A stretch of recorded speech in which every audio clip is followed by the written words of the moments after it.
نحمده ونصلي على رسوله الكريم اما بعد فاعوذ بالله من الشيطان الرجيم بسم الله الرحمن الرحيم رب اشرح لي صدري ويسر لي امري واحلل عقدة من لساني يفقهوا قولي. الحق ومن اسمائه الحسنى عز وجل الحق. قال الله تعالى فذلكم الله ربكم الحق فماذا بعد الحق إلا الضلال فأنى تصرفون. وقال الله تعالى فتعالى الله الملك الحق لا إله إلا هو رب العرش الكريم. ومن أسمائه الحسنى، اور اس کے اچھے اچھے ناموں میں سے ہے، عز وجل، عزت اور جلال والے رب کے، الحق، الحق. قال اللہ تعالی، اللہ تعالی کا فرمان ہے، فذالکم اللہ، پس یہ ہے اللہ، ربکم، رب تمہارا، الحق، حقیقی، سچا، اصلی. فماذا، تو کیا ہے، بعد الحق، حق کے بعد، الا الضلال، سوائے گمراہی کے، بھٹکنے کے. فانا، تو کہاں سے، تصرفون، تم پھیرے جاتے ہو. حقیقت یہ ہے کہ اس وقت دنیا میں جو ایک بہت بڑا فتنہ ہمیں انسانوں کے اندر نظر آتا ہے، اور خصوصاً ینگسٹرز کے اندر، نوجوان نسل کے اندر، وہ الحاد کا فتنہ ہے. الحاد کا مطلب کیا ہے؟ کہ یہ کائنات خود بخود چل رہی ہے، اس کا کوئی پیدا کرنے والا نہیں، کوئی الہ نہیں، کسی کی عبادت کی ضرورت نہیں. یعنی جب سب کام ہمارے ہو رہے ہیں تو ہمیں کسی کی بھی ضرورت نہیں ہے. یعنی انہوں نے اپنی زندگیوں سے اللہ تعالی کے وجود کو خارج کر دیا، کیونکہ الہ حقیقی کی بجائے دوسرے الہ انہوں نے بنا رکھے. کسی کے لیے الہ اس کی باڈی بلڈنگ ہے، کہ اس کا اپنا جسم ہے، وہ سینٹر آف لائف ہے، ہر چیز اس کے ارد گرد گھوم رہی ہے. کسی کے لیے اس کی جاب ہے، کسی کے لیے اس کی اولاد ہے، کسی کے لیے کوئی عورت ہے. تو جب زندگی میں سب سے زیادہ دلچسپی، اٹھنا بیٹھنا اس کا، اور سب کچھ اسی کے گرد گھوم رہا ہے، اور اسی کے نام سے اور اسی کے کام سے اس کو خوشی اور سیٹسفیکشن حاصل ہوتی ہے، تو پھر اس کے بیونڈ وہ جا کر سوچتا نہیں، اور اس کو اس کی ضرورت نہیں. کچھ لوگ تو کھلے عام اب اس بات کو بہت کول سمجھتے ہیں کہ ہم کسی دین کے ماننے والے نہیں ہیں، کیونکہ ریلیجس اسکالرز جو ہیں یا دینی طبقے کے لوگ جو ہیں وہ کرپٹ ہیں، تو اس لیے ہمیں پورا جواز حاصل ہے کہ ہم جو چاہیں کریں. اور پھر کچھ لوگ ایسے ہیں کہ جنہوں نے اللہ کو چھوڑ کر بتوں کو یا دیویوں کو اپنا الہ بنا رکھا ہے. کسی نے کچھ انسانوں کو اور کچھ اور ہستیوں کو اپنا الہ بنا رکھا ہے. تو ایسے میں یہ بات بہت ضروری ہے کہ ہم سب جانیں اور سمجھیں کہ الہ حقیقی کون ہے، اصل میں الہ کون ہے، اصل میں ہمارا خالق، مالک، رب کون ہے، ہمیں کس کی عبادت کرنی چاہیے. کیونکہ معبود کی ضرورت ہماری فطرت میں ہے، کیونکہ اللہ تعالیٰ نے ہمیں پیدا اپنی عبادت کے لیے کیا ہے، تو اس نے ہمیں کریٹ بھی اس طرح کیا ہے، ہمیں ایسی ضرورتوں کے ساتھ کہ قدرتی طور پر ہمیں الہ کی تلاش ہے. اور اگر ہم الہ حقیقی کو نہیں پہچانیں گے، اس کو اپنا الہ نہیں مانیں گے، اس کے لیے سب کچھ نہیں کریں گے، اس کی عبادت نہیں کریں گے، تو پھر اس کے بعد کوئی اور چیز ہمیں سیٹسفائی کر بھی نہیں سکتی سوائے اس کے کہ ہم اپنے اندر اٹھنے والی اس سوچ کو ڈینائی کرتے رہیں اور اس کو دباتے رہیں. تو چونکہ اللہ تعالیٰ نے ہمیں پیدا اس طریقے پر کیا ہے، اس لیے یہ ضرورت ہمارے اندر بہرحال موجود ہے، اور ہمارا فرض بنتا ہے کہ ہم اصل الہ کو پہچانیں. تو اللہ تعالیٰ فرماتے ہیں فذالکم اللہ ربکم الحق. اشارہ ہے پچھلی آیت کی طرف جس میں اللہ تعالیٰ کی پہچان کرائی گئی ہے کہ یہ ہے تمہارا حقیقی رب، یعنی جس نے تمہیں سب کچھ دیا ہے. فماذا بعد الحق الا الضلال. تو حق کے بعد سوائے گمراہی کے پھر رہ کیا جاتا ہے. یعنی اگر کوئی حق کو تجاوز کر جاتا ہے، حق کو چھوڑ دیتا ہے، حق کو نہیں پہچانتا، سچائی کو نہیں پہچانتا، اصل مقام کو نہیں پہچانتا تو پھر اس کے بعد سوائے بھٹکنے کے اور وہ کیا کرے گا. مثلاً اگر آپ کسی ایک خاص جگہ پر جانا چاہیں اور وہ آپ کی زندگی کا مقصد ہو, کسی خاص مقام پہ پہنچنے کا, مثلا یہاں سے آپ حج اور عمرے کی نیت سے نکل رہے ہیں, لیکن آپ کوئی غلط فلائٹ لے لیتے ہیں, کوئی غلط راستہ لے لیتے ہیں اور آپ کعبہ تک نہیں پہنچتے, لیکن آپ مسلسل اپنا سفر جاری رکھے ہوئے ہیں, تو پھر سوائے بھٹکنے کے اور کیا کریں گے کہ آپ غلط راہوں پہ بھٹکتے رہیں. اور یہ صرف کعبہ کی مثال نہیں, کسی بھی چیز میں, کہ جب کسی بھی انسان سے اس کی زندگی کا مقصد ختم ہو جاتا ہے تو وہ سوائے بھٹکنے کے اور کچھ نہیں کرتا. جس کو اپنی منزل کا پتہ نہیں ہوتا وہ سوائے وقت ضائع کرنے کے اور کچھ نہیں کرتا. تو کامیاب ترین انسان وہ ہوتا ہے کہ جس کو یہ پتا ہو کہ اس نے کہاں پہنچنا ہے اور اس کے لیے وہ صحیح راستہ بھی اختیار کرے, صحیح ایفرٹ لگائے اور پھر وہاں تک جا پہنچے. اگر اس نے اپنا گول متعین نہیں کیا, یا پھر گول تو متعین کر لیا لیکن اس تک پہنچنے کا راستہ صحیح اختیار نہیں کیا, تو اب کیا ہے سوائے بھٹکنے کے اور کچھ نہیں. وہ بھٹکتا ہی رہے گا, وہ اپنے آپ کو ضائع ہی کرتا رہے گا. فَأَنَّىٰ تُصْرَفُونَ, کہاں سے تم پھیرے جاتے ہو, کیا چیز تمہیں حق سے ہٹا رہی ہے, اپنے الہ حقیقی سے دور کر رہی ہے. تو وہ کیا چیز ہے؟ انسان کی خواہشات ہیں.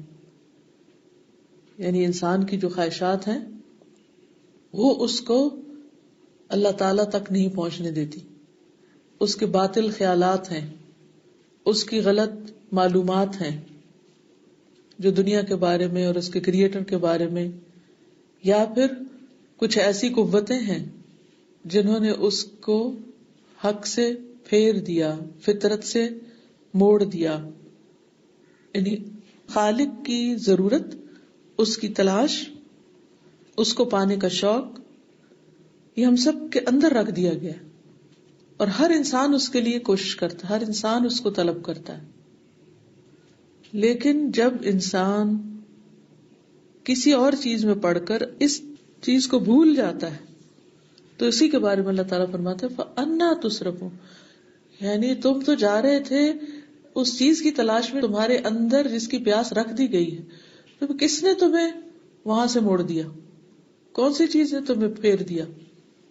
عام طور پر آپ دیکھیے کہ جب انسان کو بھوک لگی ہوتی ہے تو وہ کھانے کی تلاش میں ہوتا ہے, اور کوئی چھوٹی موٹی چیز اس کو کھانے سے نہیں روکتی, یعنی وہ اس کا دھیان نہیں ہٹنے دیتی, الا یہ کہ کوئی ایسی چیز اس کے سامنے آ جائے کہ اس کو کھانا بھول جائے. تو انسان کے اندر اللہ تعالی کی یا حقیقی معبود کی جو تلاش ہے وہ اس سے بھی زیادہ ہے. اور شیطان جو انسان کا دشمن ہے, ایسے ایسے طریقوں سے اس پر وار کرتا ہے, ایسے ایسے طریقوں سے اس کو اچکتا ہے کہ وہ اپنے اصل مقصد کو بھول بیٹھتا ہے. تو اللہ تعالیٰ پوچھتے ہیں کہ یہ تم بھول کیسے گئے, کس نے تمہیں پھیر دیا, اپنے دشمن کو پہچانو تو صحیح. السلام علیکم. وعلیکم السلام. جو ابھی ہم لوگوں نے آیت میں پڑھا ہے کہ الحق یعنی کہ اللہ کو پہچاننے کا, تو ابھی ویکینڈ پہ واپس آتے ہوئے مجھے بھائی کے ساتھ اتفاق ہوا کہ ہم لوگ شاپنگ سے واپس الہدا کی روڈ پہ ہم لوگوں نے آنا تھا, تو کنسٹرکشن بہت جگہ ہو رہی تھی. ایک غلط پاتھ پہ ہم لوگ گئے تو اس میں جگہ جگہ لکھا ہوتا ہے ڈیویشن ڈیویشن ڈیویشن. تو کرتے کرتے کرتے ہم لوگ کا چھوٹا سا سفر اچھا خاصا بڑا ہو گیا. تو اسی طرح جب ہم راہ ہدایت سے تھوڑا سا بھی بھٹک جاتے ہیں تو بہت دور چلے جاتے ہیں ہم اللہ سے. بالکل, پھر صرف بھٹکنا ہی رہ جاتا ہے. یہ ایسے ہی ہے کہ جب صحیح کھانا نہ ملے تو جنک فوڈ کھاتا رہتا ہے. وقال اللہ تعالی, اور اللہ تعالی کا فرمان ہے فتعال اللہ الملک الحق, پس بہت بلند ہے اللہ جو بادشاہ حقیقی ہے, اصلی بادشاہ ہے. لا الہ الا ہو, نہیں کوئی الہ مگر وہی, رب العرش الکریم, جو رب ہے عرش کریم کا, عزت والے عرش کا. تو اصل بادشاہ جو ہے, جو حقیقی بادشاہ ہے, وہ سب سے بلند ہے. یہاں انسان کو سمجھایا یہ گیا ہے کہ اگر انسان اللہ سبحانہ وتعالیٰ کو چھوڑ کر کسی بھی اور چیز کا گرویدہ ہوتا ہے, کسی بھی اور چیز کی محبت میں گرفتار ہوتا ہے, کسی بھی اور چیز کے پیچھے لگتا ہے، کسی بھی اور چیز کے پیچھے بھاگتا ہے، کسی بھی اور چیز کو اپنی زندگی میں زیادہ امپورٹنس دیتا ہے، تو پھر وہ دراصل دھوکے کا شکار ہے. وہ سب چیزیں جانے والی. یعنی اگر انسان بچوں سے سب سے زیادہ محبت کرتا ہے تو بچے اس کو چھوڑ جاتے ہیں، مال سے کرتا ہے تو مال کسی موقع پہ ختم ہو جاتا ہے، کوئی عہدہ ہے، کوئی بادشاہت ہے دنیا کی، بڑے سے بڑا مقام ہے دنیا کا جو کسی انسان کو اگر ملے، سب کچھ فانی ہے، سب کچھ بے وفا ہے، سب کچھ چھوڑنے والا. حتیٰ کہ جب اندھیرا ہوتا ہے تو انسان کا اپنا سایہ بھی اس کو چھوڑ جاتا ہے، کوئی چیز بھی اس کے ساتھ نہیں رہتی. تو انسان کو یہ سمجھنا چاہیے کہ وہ کون ہے جو مجھے نہیں چھوڑتا، نہ اندھیرے میں، نہ تنہائی میں، نہ بیماری میں، کسی بھی تکلیف میں، جو ہمیشہ میرے ساتھ ہے. اور وہ ہے بھی بہت بلند، یعنی ساتھ بھی، معیت بھی ہے لیکن بلندی بھی ہے، علو بھی ہے. عقیدہ کا لیسن یاد کریں جس میں علو معیت کے ساتھ ہے. فتعال اللہ الملک الحق لا الہ الا ہو رب العرش الکریم. اس سے بڑا عرش کسی اور کا کوئی ہے؟ اس سے بڑا مقام کسی اور کا ہے نہیں. پھر جب وہ بڑا ہے تو چھوٹی چھوٹی چیزوں کے پیچھے کیوں بھاگ رہے ہو؟ سب سے زیادہ اسی کو اہمیت دو، اسی کے گرویدہ بنو، اسی کو اپنا سب کچھ سمجھو، اسی سے محبت کرو، اسی کی ناراضگی کی فکر کرو. کچھ دو تو اس کے لیے، کچھ لو تو اس کے لیے، محبتیں بھی اسی کے لیے، بغض بھی اسی کے لیے. یعنی الہ بنانے کا مطلب یہی ہے کہ پھر تمہاری ہر چیز اس کے لیے ہو جائے، توکل اور بھروسہ بھی ہو تو اسی پر ہو، اپنے مال و دولت اور اپنے جسم جان پر نہیں. کوئی بھی چیز جو ہمارے پاس ہے، وما بکم من نعمت فمن اللہ، حتیٰ کہ اگر ہم اس وقت دین پر ہیں یا اس وقت ہم اللہ تعالیٰ کے نام پڑھ رہے ہیں تو یہ بھی سراسر اللہ کی رحمت ہے.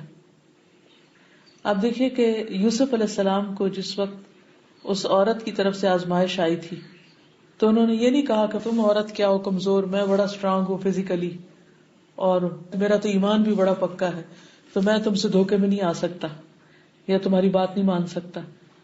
انہوں نے پہلی بات کیا کی؟ معاذ اللہ، اللہ کی پناہ، اللہ مجھے پناہ دے گا. اصل طاقت اللہ کی ہے.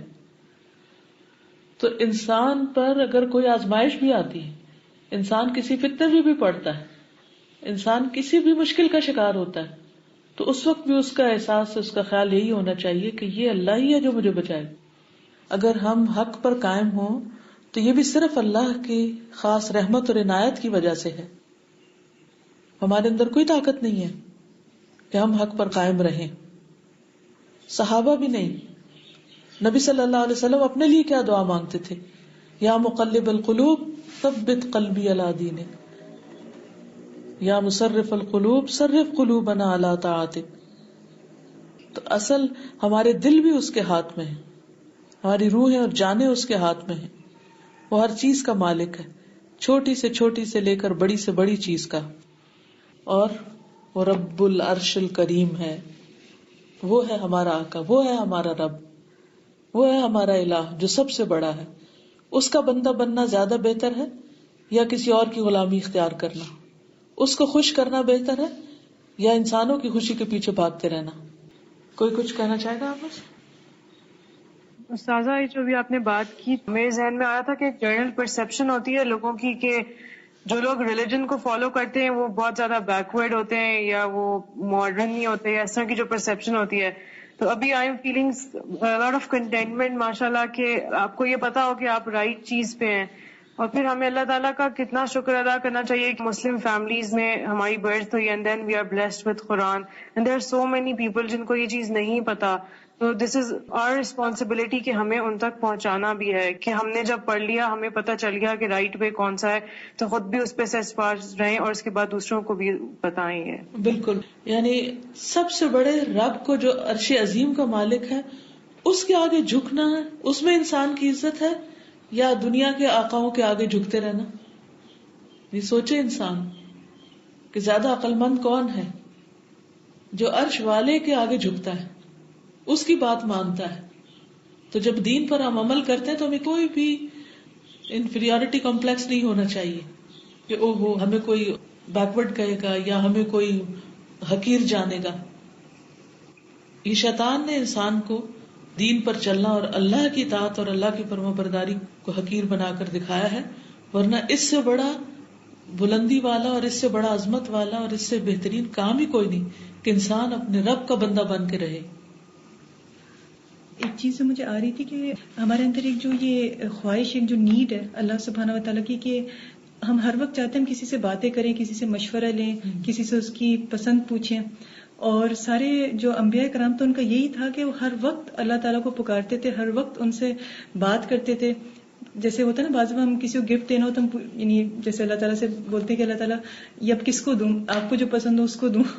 تو وہی چیز ہے کہ چھوٹی چھوٹی باتیں جب ہم اللہ تعالیٰ سے کرتے ہیں تو وہ ایک اتنا دل میں کانفیڈینس آتا ہے کہ الحمدللہ there is someone who is listening to me. بلکہ صرف لسننگ نہیں بلکہ وہ مجھے گائیڈ بھی کر رہا ہے کہ اللہم الہمنی رشدی واعذنی من شر نفسی، کہ میرا اپنا نفس کا شر نہ ہو بلکہ اللہ ہی مجھے رشد دے. تو چھوٹی چھوٹی چیزوں میں نہیں ایک وہ واقعی اتنی بڑی نیڈ ہے ہمارے اندر تو وہ فلفل ہوتی ہے اس سے.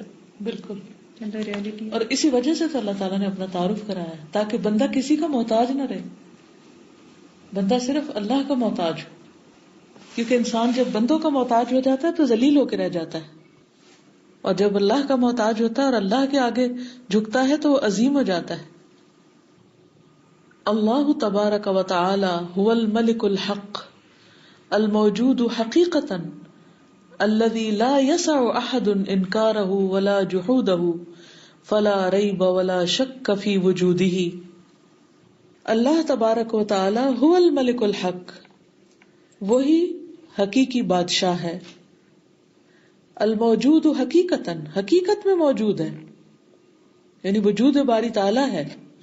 وہ صرف کوئی خیال نہیں ہے، کوئی کانسیپٹ نہیں ہے، کوئی آئیڈیالوجی نہیں ہے، وہ اس کی ذات ہے. اور جیسا کہ ہم نے عقیدہ میں پڑھا تھا کہ اس کا ہاتھ ہے، اس کا چہرہ ہے، وہ ہنستا ہے، وہ مسکراتا ہے، وہ ناراض ہوتا ہے، تو یعنی اس کا حقیقی وجود ہے. الذی لا یسع احد انکارہ، وہ جو کسی کو طاقت نہیں ہے اس کے انکار کی، یعنی کوئی پروو نہیں کر سکتا. ولا جحودہ، اور نہ اس کے انکار کی. جحود انکار میں شدت کے لیے آتا ہے. فلا ریب ولا شک فی وجودہ، پس نہیں کوئی شک اور نہ ہی کوئی شک. ریب کو بھی مانا شک ہوتا ہے، بے چین کر دینے والا شک. فی وجودہ، اس کے وجود میں، اس کے وجود میں کوئی شک ہے ہی نہیں. وہو سبحانہ حق فی ذاتہ وحق فی اسمائہ وصفاتہ وحق فی اقوالہ وافعالہ ولا وجود لشیء من الاشیاء الا بہ فہو الذی لم یزل ولا یزال بالجلال والجمال والکمال موصوفا ولم یزل ولا یزال بالاحسان معروفا. وہو سبحانہ، اور وہ اللہ سبحانہ تعالی، حق، حق ہے، فی ذاتہ، اپنی ذات میں، وحق، اور حق ہے، فی اسمائہ، اپنے ناموں میں، وصفاتہ، اور اپنی صفات میں، وحق فی اقوالہ وافعالہ، اور حق ہے اپنے اقوال اور افعال میں. ولا وجود لشیء، اور نہیں وجود کسی بھی چیز کا، من الاشیاء، اشیاء میں سے، الا بہ، مگر اسی کے ساتھ. فہو الذی، پس وہ اللہ وہ ذات ہے، لم یزل ولا یزال بالجلال والجمال، ہمیشہ سے اور ہمیشہ رہے گا، جلال کے ساتھ، جمال کے ساتھ، کمال کے ساتھ، موصوفاً، بس اس کا بیان کرتے نہیں، اس کا جمال، جلال، کمال ہمیشہ باقی رہے گا. اس کی جو صفات ہیں، صفات جمال، جلال، وہ ہمیشہ کے لیے اور ہمیشہ رہیں گی. وَلَمْ يَزَلْ وَلَا يَزَالُ بِالْإِحْسَانِ مَعْرُوفًا، اور ہمیشہ سے ہے اور ہمیشہ رہے گا احسان کے ساتھ پہچانا ہوا، یعنی وہ ہمیشہ اپنے بندوں پر احسان کرتا رہے گا یا اپنی مخلوق پر، یعنی اس کی پہچان احسان کے ساتھ ہے. فَهُوَ سُبْحَانَهُ الْحَقُّ، پس وہ اللہ سبحانہ تعالی حق ہے. وَكُلُّ مَا يُعْبَدُ مِن دُونِهِ باطل، اور جو بھی اس کے علاوہ پوجے جاتے ہیں وہ باطل ہیں. وَعِبَادَتُهُ باطلہ، اور اس کے علاوہ کسی کی بھی عبادت باطل ہے، یعنی قبول ہی نہیں، بالکل ہی غلط کام ہے. کہ مخلوق کے آگے انسان سر جھکائے یا ان کے آگے ہاتھ پھیلائے، ان سے دعا کرے یا ان کی خوشی کے لیے کوئی کام کرے. ذالک بأن اللہ هو الحق، یہ اس وجہ سے کہ بے شک اللہ ہی دراصل حق ہے. وأن ما يدعون من دونه، اور بے شک اس کے سوا جس کو پکارتے ہیں، هو الباطل، وہ سب باطل ہے. وأن اللہ، اور بے شک اللہ تعالی، هو العلی الکبیر، وہ بلند ہے، بہت بڑا ہے. یعنی اللہ تعالیٰ کی ذات حقیقی ہے، اس کی صفات حقیقی ہے، اور اس کی عبادت کرنا ہی دراصل حقیقی راستہ ہے، درست راستہ ہے. اور جو اس کے علاوہ کسی اور کی عبادت کرے وہ سب غلط کر رہے ہیں، چاہے وہ کوئی بت ہو، دیویاں ہوں، یا کوئی انسان ہو، یا مال ہو، یا اولاد ہو، یا کوئی بھی. وَأَنَّ اللَّهَ هُوَ الْعَلِيُّ، اور بے شک اللہ تعالیٰ وہی بلند ہے، الکبیر، بہت بڑا. آپ میں سے کوئی کچھ کہنا چاہے گا؟ السلام علیکم. وعلیکم السلام. میں نوٹ کی تھی امپلائیز جن لوگوں کے ہوتے ہیں نا، تو اگر کوئی بندہ کسی اچھی پوزیشن پہ ہوتا ہے تو وہ خود تو غرور رکھ رہا ہوتا ہے کچھ نہ کچھ، لیکن جو اس کے امپلائیز ہیں ان میں بھی وہ چیز بہت کانفیڈنس سے آ جاتی ہے. ایون جو بڑے بڑے لوگ ہیں ان کے ساتھ جو ان کے گارڈز ہوتے ہیں، تو اتنا وہ شاید خود اکڑ کے چل نہیں رہا ہوتا جتنا وہ گارڈز اکڑ کے چل رہے ہوتے ہیں. ان کے کانفیڈنس ہوتا ہے کہ ہم جس کے غلام ہیں وہ ایک پوزیشن رکھتا ہے، اس کی ایک جو ہے نا بڑائی ہے. تو اگر انسان کے لیے اس کے گارڈ جتنا کرتے ہیں، تو ہم جس نے ہر چیز کو بنایا ہے، اگر اس کی غلامی میں آ کر ہم جو ہے وہ کانفیڈنس نہیں کر سکتے، تو پھر ہمارے اندر پھر وہ کمی ہے.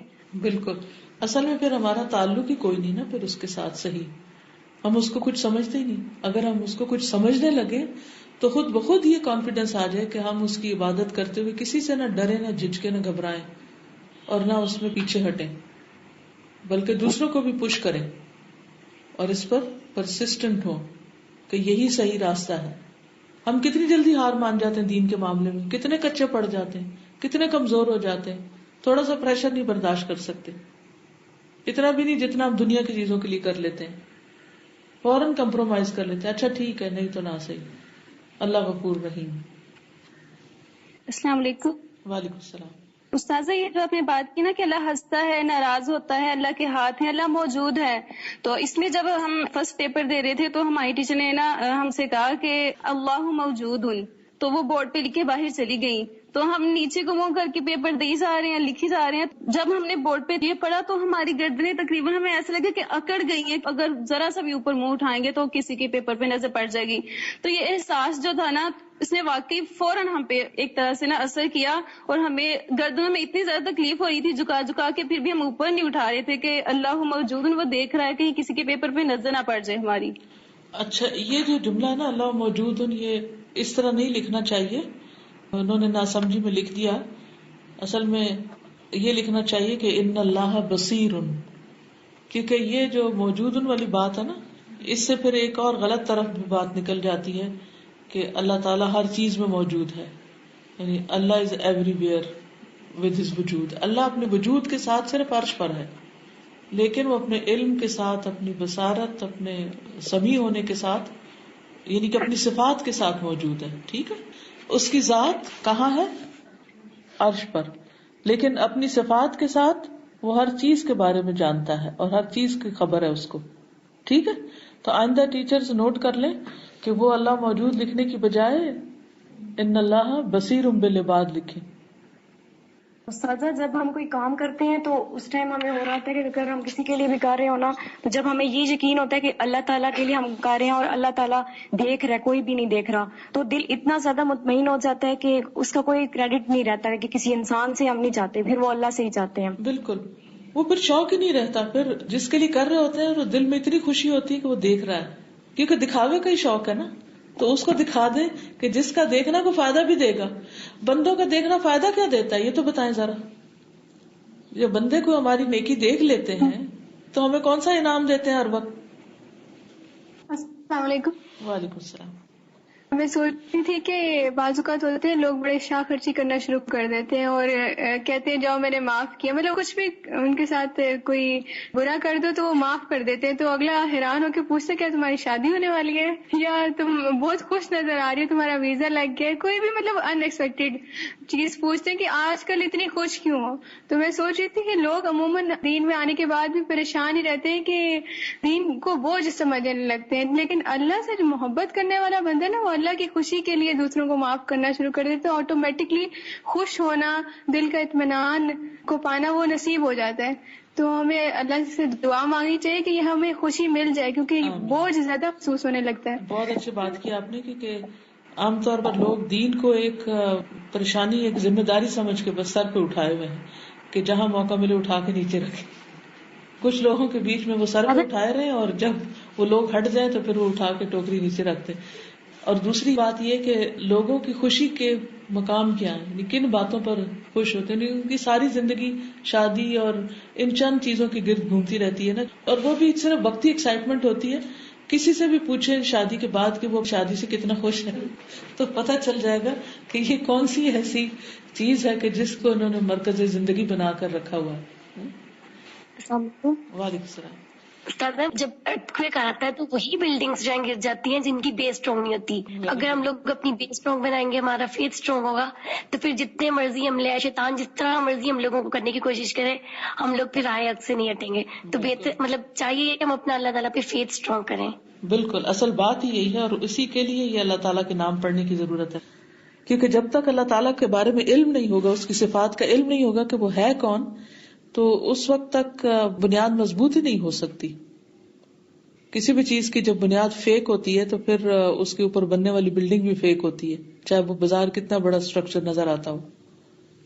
میں ہم لوگوں نے بھی جو لاسٹ پیرا پڑھا اس میں یہ چیز آئی تھی کہ اللہ حق ہے، اللہ کا وجود سچ ہے، یہ سب اللہ بہتر جانتا ہے.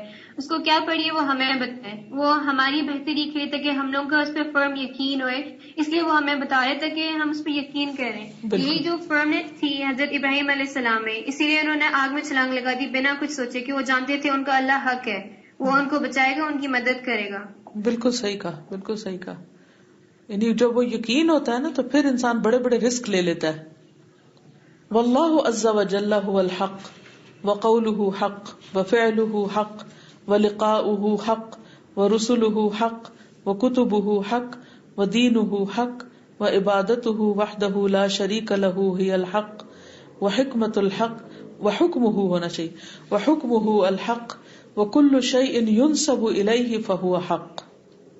اور اللہ عز و جل وہی حق ہے، اور اس کا قول بھی حق ہے، اور اس کا فعل بھی حق ہے، اور اس کی ملاقات بھی بالکل سچ ہے، اور اس کے رسول بھی سچے ہیں، اور اس کی کتابیں بھی سچی، اور اس کا دین بھی سچا ہے، اور اس کی عبادت وحدہ لا شریک لہ کی وہی سچ ہے، وہی حقیقی عبادت ہے. وحکمہ الحق، اور اس کا حکم بھی حق ہے. وکل شیء، ہر چیز، ینسب الیہ، جو اس کی طرف منسوب کی جاتی ہے، فہو حق، تو وہ حق ہے.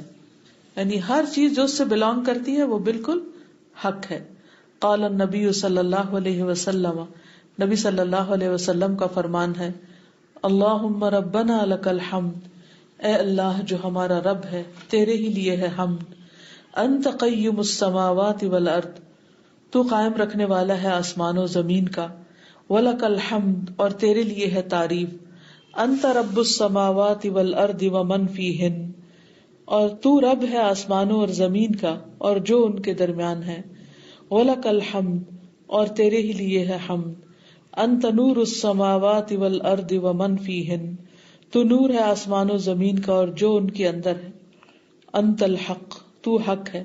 وقولک الحق، اور تیری بات بھی حق ہے، سچ ہے. ووعدک الحق، اور تیرے وعدے بھی سچے ہیں. ولقاؤک حق، اور تجھ سے ملاقات بھی بالکل سچ ہے. والجنت حق، جنت حق ہے. والنار حق، اور آگ حق ہے. والساعۃ حق، اور قیامت بالکل برحق ہے. اللهم لك الحمد أنت نور السماوات والأرض.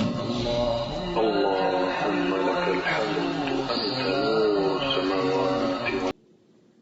اصل بات یہ کہ اللہ سبحانہ تعالیٰ برحق ہے اور الہ حقیقی ہے، اور ہر چیز جو اس سے متعلق ہے وہ بالکل سچ ہے، اس میں کسی قسم کا کوئی شک نہیں ہونا چاہیے، اس میں کسی قسم کا کوئی ڈاؤٹ نہیں ہونا چاہیے. یہ ہے اصل دین اور یہ ہے اصل بنیاد. اس پر دین قائم ہو تو ہی ہر چیز ٹھیک ہو سکتی ہے، ورنہ بگاڑ ہی بگاڑ ہے، اخلاق میں بھی اور عقائد میں بھی اور عبادات میں بھی اور معاملات میں بھی. یہ ہمارے عام طور پر آس پاس جو بگاڑ نظر آتا ہے، اس کی بنیادی وجہ کیا ہے؟ اس کی بنیادی وجہ یہی ہے کہ ہماری بنیادیں ٹھیک نہیں، ہمارا اللہ سبحانہ و تعالیٰ کے لیے تعلق ٹھیک نہیں. جس کی ہم عبادت کر رہے ہیں اسی کو نہیں پہچانتے، اور پھر عبادت بھی صرف ایک بوجھ سمجھ کے کر رہے ہوتے ہیں، اس کا حق سمجھ کے نہیں کرتے اور اپنی زندگی کا مقصد سمجھ کے نہیں کرتے. ہماری نمازیں جو ہیں، جو بھاگ دوڑ کی ہم پڑھتے ہیں، کیوں ایسا پڑھتے ہیں؟ اگر ہمیں پتا ہو کہ یہ تو ہماری زندگی کا مقصد ہے، ہم تو پیدا ہی اس لیے ہوئے، ہمارا تو جسم اسی مقصد کے لیے اس طریقے پر بنا ہے، یہ ساری لچک ہمیں اس لیے دی گئی ہے کہ ہم صحیح طور پر اس کے آگے جھک سکیں اور خوشی سے اور شوق سے اور اول وقت میں. لیکن جب ہم اس کو پہچانتے نہیں تو پھر اس کا حق بھی صحیح طور پر ادا نہیں کرتے اور اپنی زندگی کا مقصد بھی پورا نہیں کرتے.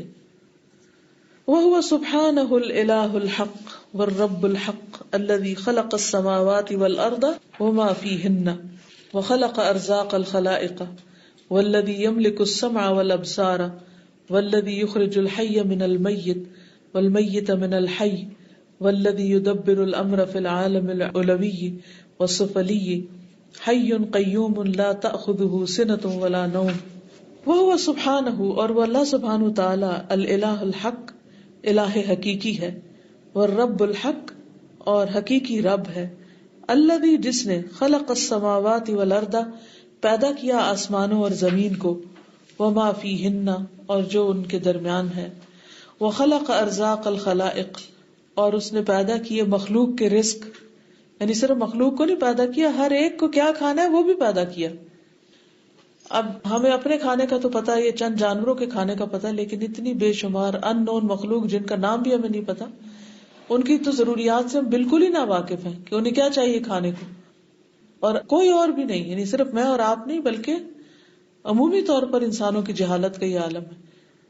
تو پھر انہیں کون کھلا رہا ہے، انہیں کون دے رہا ہے، انہیں کون پال رہا ہے؟ والذی یملک السمع والابصار، وہی مالک ہے سننے اور دیکھنے کا، سماعت اور بصر کا. والذی یخرج الحی من المیت، اور وہی ہے جو نکالتا ہے زندہ کو مردہ سے، والمیت من الحی، اور مردہ کو زندہ سے. والذی یدبر الامر فی العالم العلوی، وہی ہے جو تدبیر کر رہا ہے، پلان کر رہا ہے، سسٹین کر رہا ہے اوپر کی دنیا کو، والسفلی، اور نچلی دنیا یعنی ہماری زمین پر جو کچھ ہے. حی قیوم، زندہ ہے، قائم رہنے والا ہے، قائم رکھنے والا ہے. لا تأخذہ سنۃ ولا نوم، نہیں پکڑتی اس کو اونگ اور نہ نیند. جی سمجھ آئی؟ جو ابھی آپ نے بات جو دعا ہے، تو اس میں سوچ رہی تھی کہ ہم لوگوں کی ایک، آپ کہتے ہیں نا سب کانشیس میں ہے، ہمیں پتا ہے کہ ٹھیک ہے اللہ تعالیٰ ہے، لیکن ہم اس چیز کو شاید سیریس نہیں لیتے یا اس چیز کو اس طرح سے فیل نہیں کرتے کہ ایک چیز جو کہ ٹروتھ ہے، سرٹن ہے، that is going to happen, اس کی ملاقات حق ہے، جو وہ اللہ تعالیٰ کہہ رہے ہیں وہ حق ہے، and there is no doubt about it, just like 0.1% کوئی مائنیوٹ ڈاؤٹ بھی نہیں ہے. اس کے باوجود بھی ہمارے اعمال کیوں ایسے ہیں؟ کیونکہ ہم شاید اس چیز کو اس طرح سے فیل نہیں کرتے کہ اللہ تعالیٰ کی ایگزسٹنس، مطلب ہم منہ سے کہتے ہیں لیکن اس کو جب تک فیل نہیں کرتے تب تک وہ ہمارے اعمال میں بھی نہیں آتا اور ہم امپلیمنٹ بھی نہیں کر پاتے ان چیزوں کو. بالکل، اصل میں دین کو ہم سیریسلی نہیں لیتے. ہم باقی دنیا کے سارے معاملات کو، اپنی جاب کو سیریس لیتے ہیں. ہمیں پتا ہوتا ہے اگر کام نہیں کیا نکال دیں گے. باقی جو ہماری ضروریات پوری کرنے کی چیزیں ہیں، تو جس چیز سے بھی ہمارا وقتی ظاہری فائدہ اٹکا ہوتا ہے اس کو تو ہم سیریسلی لیتے ہیں. لیکن چونکہ اس کا وعدہ کل تک کے لیے ہے تو ہم کہتے ہیں اچھا کل دیکھیں گے پھر کیا ہوگا، جب کل آئے گی تو پھر پتا کریں گے. السلام علیکم. وعلیکم السلام. میم آپ نے اسٹارٹ میں مینشن کیا تھا کہ آج کل ہم دوسری چیزوں کے پیچھے بہت زیادہ بھاگنا اسٹارٹ ہو گیا اور اللہ سے دور ہوتے جا رہے ہیں، اور یہی وجہ ہے کہ ہمارے اندر جو ہے نا سکون وہ ختم ہوتا جا رہا ہے، اور یہی چیز لیڈ کرتی ہے اینڈ پر کیا ریزلٹ نکلتا ہے؟ مطلب زیادہ تر لوگ کیا کرتے ہیں کہ کسی نہ کسی چیز سے مایوس ہو کے سوسائڈ اٹیمپٹ کر لیتے ہیں، اور آج کل دیکھا جائے تو بہت زیادہ یہ انکریز ہوتے جا رہے ہیں نمبر سوسائڈ اٹیمپٹ کرنے والوں کے. اور اس میں مین ریزن کیا ہے کہ ہم اسلام سے اور اللہ سے دور ہوتے جا رہے ہیں. حالانکہ وہ انسان ایک بار بھی یہ نہیں سوچتا کہ جب میں یہ اسٹیپ اٹھانے لگا ہوں اس کے بعد کیا ہوگا، اگر میں مر جاتا ہوں تو کیا وہ چیز یا کیا وہ بندہ میرے ساتھ قبر میں جائے گا یا میں خود جا رہا ہوں اور میں کر کیا رہا ہوں. وہ ایک بار بھی یہ نہیں سوچتا کہ یہ جو جان ہے یہ اللہ کی دی امانت ہے میرے پاس، میں اس میں خیانت کر رہا ہوں. بالکل، وہ صرف تصویر کا ایک رخ دیکھ رہا ہے نا، کہ اس کو ایک چیز چاہیے تھی وہ نہیں ملی، تو اب وہ اپنے آپ سے بھی اینگری ہے، وہ لوگوں سے بھی ہے، وہ اپنے رب سے بھی ہے. وہ سمجھتا ہے وہ جسٹیفائڈ ہے، جو کر رہا ہے صحیح کر رہا ہے. لیکن کیا اس کا اینگری ہونا ہر چیز کو حلال اور جائز کر دیتا ہے اور اس کے مسئلے کا حل ہے؟ یعنی اس سے زیادہ ناسمجھی کی بات کیا ہے؟ اس میں یہ جو اینڈ پہ بات ہو رہی تھی دعا کی، لکھا ہو کا حق اور جنت حق اور نار حق اور جو قیامت کی گھڑی ہے وہ حق ہے، تو میں سوچ رہی تھی کہ اللہ کے سوا جن چیزوں کو بھی ہم معبود بنا لیتے ہیں ان میں سے کسی کے پاس بھی اختیار نہیں کہ وہ اتنا بڑا ڈیزاسٹر کر دیں یا اتنی بڑی نعمت دے دیں یا اتنے بڑے عذاب میں مبتلا کر دیں جن سے ہم ڈرتے ہیں یا ان سے ہم امپریس ہو جاتے ہیں. بالکل. السلام علیکم. وعلیکم السلام.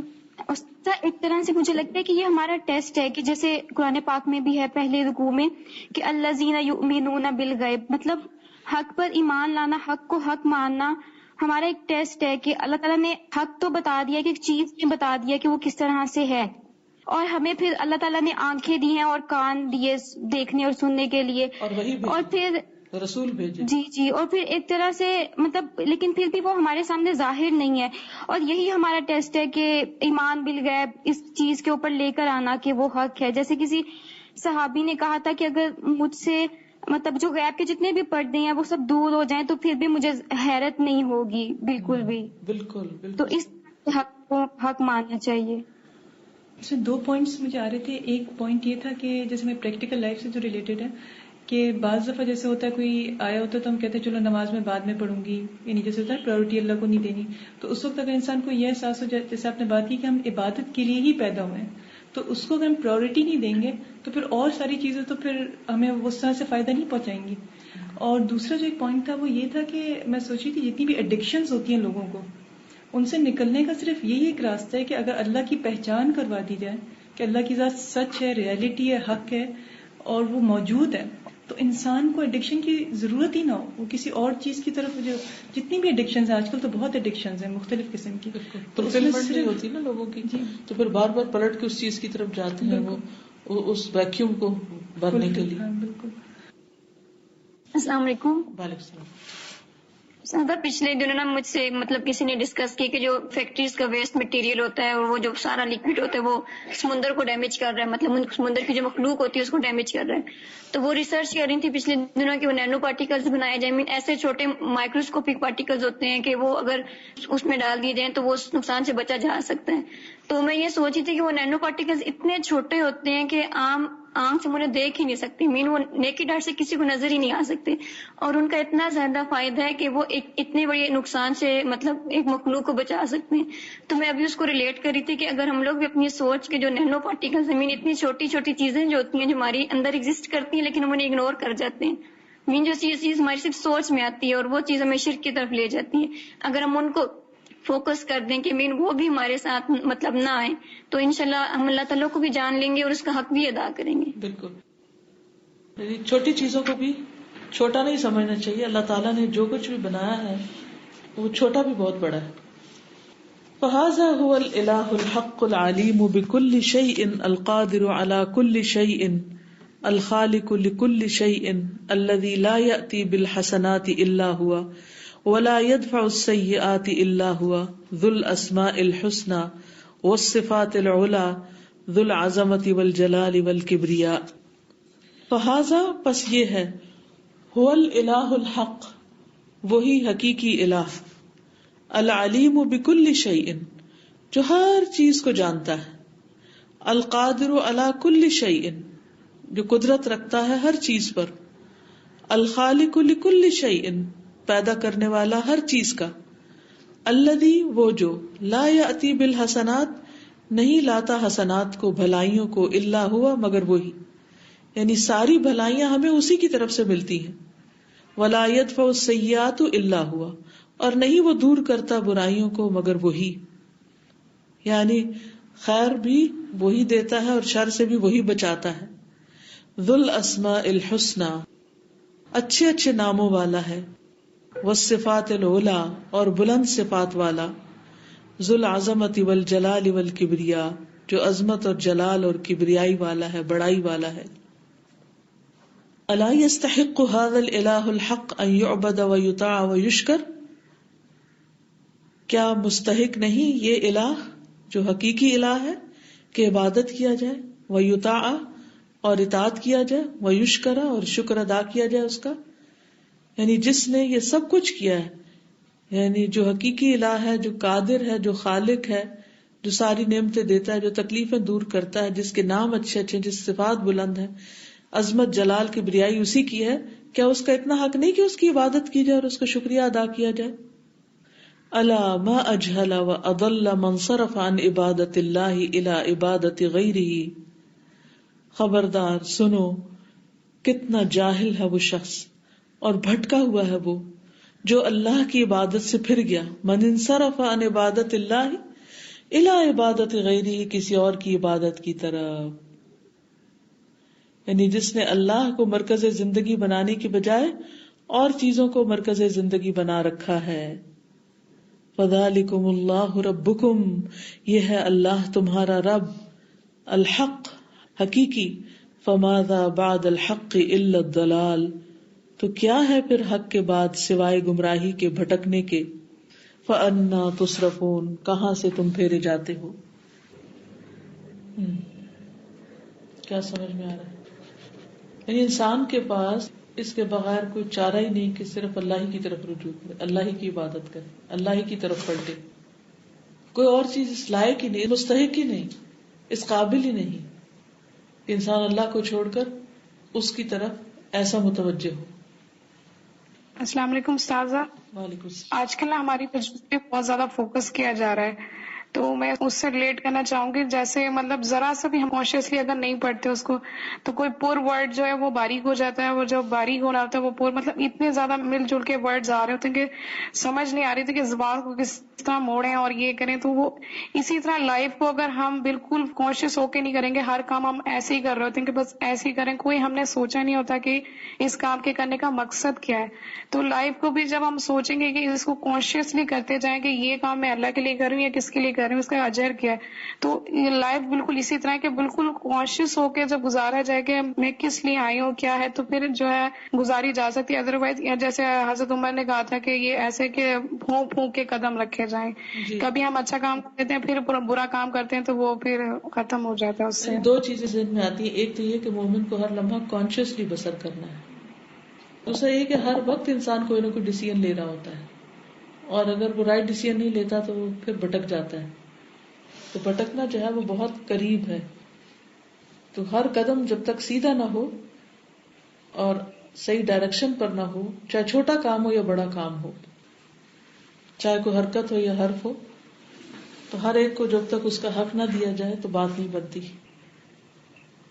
واللہ تبارک وتعالی هو الحق الذي انزل الكتاب بالحق وانزل العدل وجعله حكما فيما تختلف فيه الامم وفيما تختلف فيه آراء الناس وأقام شرائعه على العدل في الحكم وجعله الميزان الذي توزن به القيم والحقوق وتوزن به الأعمال والتصرفات كما قال سبحانه الله الذي أنزل الكتاب بالحق والميزان وما يدريك لعل الساعة قريب. واللہ تبارک و تعالی، اور اللہ تبارک و تعالی، هو الحق، وہی الحق ہے، حقیقت ہے. الذی، جس نے، انزل الکتاب بالحق، نازل کی کتاب حق کے ساتھ، وانزل العدل، اور اتارا عدل، انصاف، وجعلہ، اور بنایا اس کو، حکما، منصف، فیما تختلف فیہ الامم، جس میں امتیں یا گروہ اختلاف کرتے ہیں، وفیما تختلف فیہ آراء الناس، اور جس میں لوگوں کی آراء مختلف ہو جاتی ہیں، وأقام شرائعہ، اور اس نے قائم کی اپنی شریعت، علی العدل فی الحکم، فیصلوں میں عدل پر. جیسے میں نے کہا نا کہ ہر وقت تو ہم کچھ نہ کچھ فیصلہ کر رہے ہوتے ہیں، تو فیصلے عدل پر مبنی ہونے چاہیے. وجعلہ المیزان، اور اس نے بنایا میزان، اس کو یعنی عدل کو، الذی توزن بہ القیم، جس سے تولی جاتی ہیں ویلیوز. قیم ہوتا ہے ویلیوز. والحقوق، اور حقوق، یعنی چاہے کوئی اخلاق کا معاملہ ہو، چاہے حقوق کی ادائیگی کا معاملہ ہو، ہر جگہ پر انسان کو عدل و انصاف سے کام لینا چاہیے، اور وہ میزان یا کرائیٹیرین ہر وقت پاس ہونا چاہیے.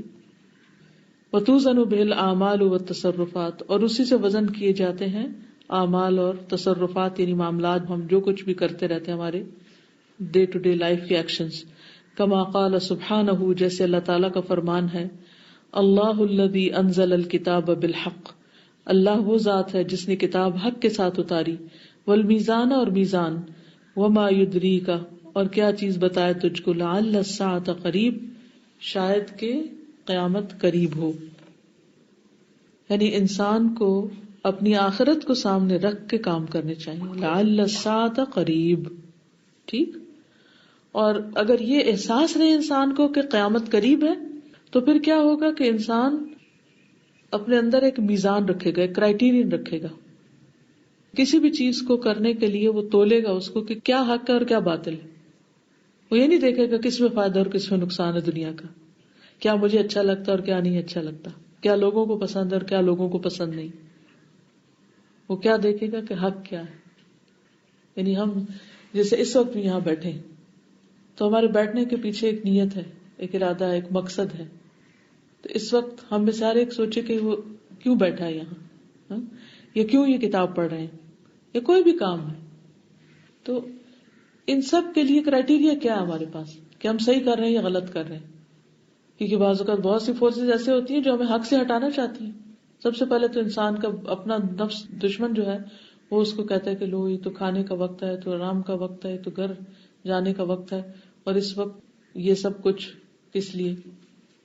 پھر اسی طرح کوئی بھی کام ہو تو اس میں کرنے کا کرائیٹیریا کیا ہونا چاہیے. اللہ سبحانہ وتعالیٰ کی نظر میں وہ کام کیسا ہے، بندوں کی نظر میں نہیں.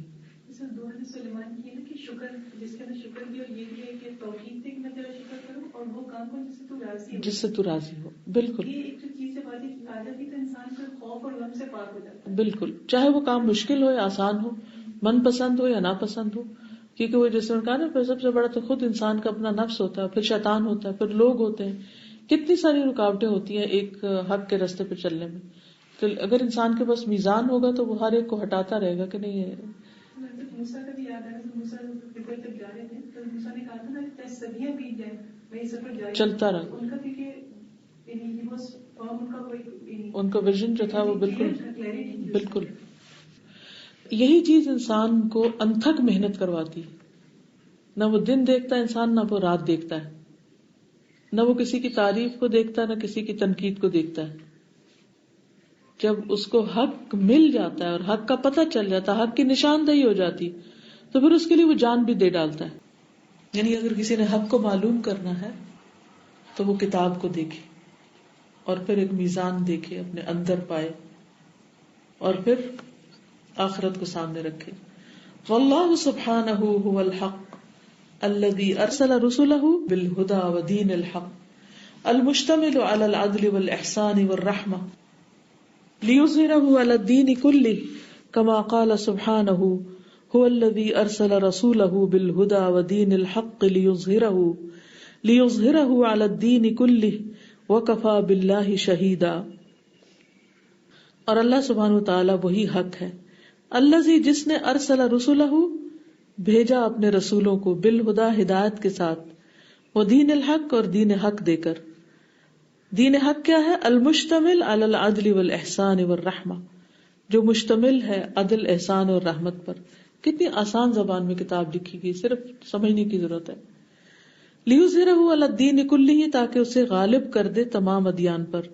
کما قال سبحانہ، جیسے اللہ تعالیٰ کا فرمان ہے، هو الذی ارسل رسولہ بالہدی، وہ اللہ ہے جس نے اپنے رسول کو ہدایت دے کر بھیجا، ودین الحق اور دین حق دے کر بھیجا، لیظہرہ تاکہ غالب کر دے اس کو، علی الدین کلہ تمام ادیان پر، وَكَفَى بِاللَّهِ شَهِيدًا، اور کافی ہے اللہ گواہ. تو اس پیراگراف سے ہمیں واضح طور پر پتہ چل جاتا ہے کہ اصل میں ہمارے پاس کرائیٹیریا کیا ہے، اور اس پر وہ صحیح ہے یا نہیں بندوں کی گواہی اور سٹیمپ نہیں چاہیے. وَكَفَى بِاللَّهِ شَهِيدًا، اللہ کی گواہی کافی ہے. کوئی کام جو اللہ تعالیٰ کو راضی کر دیتا ہے وہ ہمارے لیے ہر کام سے بہتر ہے، خواہ وہ دنیا کی نظر میں ناپسندیدہ ہی کیوں نہ ہو. کیونکہ جو ہمیں فیصلے کرنے پڑتے ہیں نا زندگی میں، ہر فیصلہ آسان نہیں ہوتا. بعض فیصلے بڑے تکلیف دہ ہوتے ہیں، بڑے مشکل ہوتے ہیں، لیکن آخرت کے اعتبار سے بڑے فائدہ مند ہوتے ہیں. اب جیسے ہجرت کے واقعات ہم پڑھتے ہیں، صحابیات کے، صحابہ کے تو چھوڑیں، وہ تو مرد تھے، وہ تو اپنے فیصلے خود کرتے ہیں. لیکن حضرت ام سلمہ ہے یا اسی طرح اور خواتین ہیں مہاجرات، جب انہوں نے ہجرت کی، اپنے گھر بار چھوڑے اور مکہ سے وہ مدینہ میں گئی، تو ان کے ان ڈیسیژنز پر مجھے حیرت ہوتی ہے. میں اپنے آپ کو وہاں رکھ کے دیکھتی ہوں کہ کیا میں وہاں ہوتی تو میں یہ کرتی. وہ کون سی فورس تھی جس نے انہیں مجبور کیا اور انہوں نے ہر چیز چھوڑ دی اور اتنے بڑے بڑے خطرات مول لے لیے، اور آئندہ مستقبل کا بھی نہیں پتا. بھرے گھر چھوڑ دیے، شوہر چھوڑ دیے اور چل پڑی. سورۃ الممتحنہ کو اگر آپ پڑھیں تو ان کے بارے میں جو ہدایات ملتی ہیں، امیزنگ. یعنی حق اتنی بڑی چیز ہے کہ جس کو انسان پکڑ لیتا ہے تو پھر تو عالم سے کرتی ہے بیگانہ دل کو. عجب چیز ہے لذت آشنائی، کہ اللہ تعالیٰ سے انسان جب آشنا ہو جاتا ہے، پہچان ہو جاتی ہے، تو پھر انسان کا معیار بدل جاتا ہے، فیصلوں کا کرائیٹیریا بدل جاتا ہے. پھر انسان بیچ میں نہیں رہتا، وہ ایک کنارے لگ جاتا ہے، اس کو منزل اپنی صاف نظر آنے لگتی ہے، وہ اس کی طرف چلنے لگتا ہے اور پرسکون ہو کے چلنے لگتا ہے، چاہے مخالفتیں کتنی بھی کیوں نہ ہو. اور اس کے اندر ایک خاص لذت ہوتی ہے، ایک خاص مٹھاس ہوتی ہے، وہ ایمان کی، وہ اللہ کی رضا کی. اللہ سبحانہ و تعالیٰ اس کو خود دلاسا دیتا ہے، خود اس کی مدد فرماتا ہے. اس کے دل کی کیفیت کسی اور کو پتہ بھی نہیں ہوتی. انسان کی مشکلات کا اندازہ کوئی دوسرا انسان، حتیٰ کہ ماں باپ بھی نہیں کر سکتے. ان کو بھی نہیں پتا ہوتا کہ انسان کس حال سے گزر رہا ہے، اور ان کو بتا کے مسائل حل بھی کوئی نہیں ہوتے. وَكَفَى بِاللَّهِ شَهِيدًا. وَمَا يَزَالُ دِينُ الْحَقِّ ظَاهِرًا عَلَى الدِّينِ كُلِّهِ مِنْ حَيْثُ هُوَ دِينٌ فَهُوَ الدِّينُ الْقَوِيُّ بِذَاتِهِ الْكَامِلُ بِشَرَائِعِهِ الْمَحْفُوظُ مِنَ التَّحْرِيفِ وَالتَّبْدِيلِ الْمُوَافِقُ لِلْقُلُوبِ وَالْجَوَارِحِ الْمُزَكِّي لِلْعَقْلِ وَالرُّوحِ الَّذِي يَزْحَفُ بِذَاتِهِ وَحُسْنُهُ إِلَى الْقُلُوبِ وَالْبِلَادِ وَالْعِبَادِ كُلَّ يَوْمٍ وَكُلَّ لَحْظَةٍ. اللهم أرنا الحق حقا وارزقنا اتباعه وارنا الباطل باطلا وارزقنا اجتنابه. وما يزال، اور ہمیشہ رہے گا، دین الحق، دین حق، ظاہراً غالب، علی الدین کلہ، ہر دین پر. اگر فزیکلی غلبہ نہ بھی ہو مسلمانوں کا تو بھی دین اپنے دلائل کے اعتبار سے باقی تمام ادیان پر غالب ہے، اپنے سورسز کے اعتبار سے، اپنے دلائل کے اعتبار سے، حفاظت کے اعتبار سے. من حیث ہوا دین، دین ہونے کے اعتبار سے. فہو الدین القوی بذاتہ، یہ دین اپنے آپ میں مضبوط ہے. الکامل بشرائعہ، اپنے قوانین کے ساتھ کامل ہے. المحفوظ من التحریف والتبدیل، محفوظ ہے تحریف و تبدیل سے، تحریف بھی چینج کرنے کو کہتے ہیں. الموافق للقلوب والجوارح، یہ بہت موافق ہے دلوں اور اعضاء کے، یعنی اس میں جتنے بھی احکامات ہیں اگر انسان ان پر عمل کرتا ہے تو وہ انسان کی طبیعت کے موافق ہیں. جیسے روزہ رکھنا ہے یا زکوٰۃ دینا ہے یا حج کرنا ہے یا کوئی بھی حکم ہمیں دیا گیا، انسان کے لیے وہی چیز اصل میں ضرورت ہے. چھوٹی سے چھوٹی چیز، جیسے ہم مختلف سائنٹیفک ریسرچز پڑھتے ہیں کہ فلاں کام کا یہ فائدہ ہے تو بڑی حیرت ہوتی ہے، اچھا یہ تو ہمیں 1400 سال پہلے بتایا گیا، لیکن 1400 سال پہلے والے بھی یقین نہیں، آج کی بات بھی یقین آتا تو پھر ہم وہ بھی شروع کر دیتے ہیں. تو بعض اوقات ایک چھوٹا سا ایکشن ہماری زندگی میں ایک بہت بڑا رول پلے کر رہا ہوتا ہے، اور اس ایک چھوٹی سی سنت کی عدم موجودگی میں یا اس چھوٹے سے ایکشن کو چھوڑنے سے ہم بہت بڑے خسارے میں پڑے ہوتے ہیں. اب مثال کے طور پر یہ کلمہ ہے سبحان اللہ و بحمدہ، سبحان اللہ والحمد للہ ولا الہ الا اللہ واللہ اکبر. اللہ تعالیٰ کو ہر اس چیز سے زیادہ محبوب ہے جس پہ سورج نکلتا ہے. تو میں آج صبح باہر ذرا دھوپ میں نکلی اور میں دیکھ رہی تھی کہ سورج کس کس چیز پہ پڑ رہا ہے. سو میں اندر گئی تو وہ کھڑکی سے اندر آ رہا تھا, تو میں نے کہا کہ میری کھڑکی سے آ رہا ہے اور جتنے بھی لوگ ہیں ان سب کی کھڑکیوں سے اندر جا رہا ہے. یعنی دیکھا جائے تو صرف میری کھڑکی کے اندر تھوڑی ہے, اس شہر میں یا اس ملک میں یا جہاں جہاں اس وقت سورج نکلا ہوا ہے, ہر ایک کو یہ لگے گا اس کی کھڑکی سے اندر آ رہا ہے جو اگر اس رخ پر ہے. تو وہ کس کس چیز میں پڑ رہا ہے, ان سب کی ویلیو نکالیں. کتنے تھاؤزینڈ, کتنے ملین, کتنے بلین, کتنے ٹریلین بنے گی. اگر صرف لینڈ کی ویلیو نکالیں کہ جس جس چیز پہ سورج, مثلاً یہاں سے لے کے اسلام آباد تک کی جو لینڈ ہے اس کی پرائس نکالیں, پھر راستے میں جتنے باغ ہیں ان باغوں کی پرائس نکالیں, جتنے گھر ہیں ان سب کی ویلیو بنائیں, ان گھروں کے اندر جتنا گولڈ ہے یا جتنا جو کچھ ہے ان سب کو نکالیں. کتنی دولت بنے گی. ایک دفعہ یہ کہنا اللہ کو ہر چیز سے زیادہ پسند آ جاتا ہے.